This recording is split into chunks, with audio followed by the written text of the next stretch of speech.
The air in the boardroom always smelled the same: lemon polish, recycled cold air, and fear. I'd spent 15 years learning to breathe it, to navigate Sterling Hart's currents of power.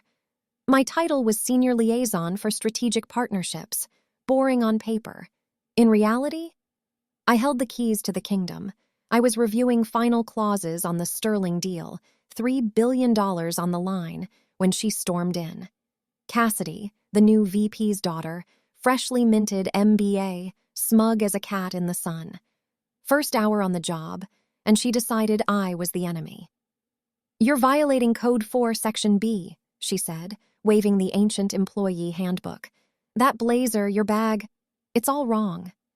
I blinked. Vintage Armani, leather tote worth more than her car. I didn't flinch. "I'm enforcing standards," she said.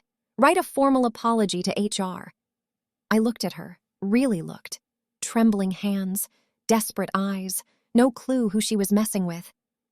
"No," I said. "I have work to do." "You're fired!" she screamed. Her words hung in the air, heavy and ridiculous, but a strange clarity washed over me. Fine. Standards are important. I packed my things, slowly, deliberately, leaving her wondering why the kill felt empty.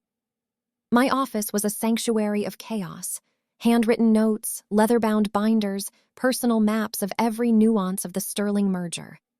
She thought she'd fired me, but she'd just handed me the only leverage that mattered, knowledge nobody else had. I left the building. Cassidy followed, expecting drama. Instead, I smiled. "Thank you," I said, "for clarifying priorities. Good luck with the merger." The files weren't on the server. The appendix clauses, the nuanced handshake deals, the Montana property details, gone, burned, wiped from digital memory, entirely mine. By evening, chaos rippled through Sterling Hart. Calls from partners, HR in a panic, legal scrambling. Cassidy realized too late. She'd fired the only person who knew where the bodies were buried.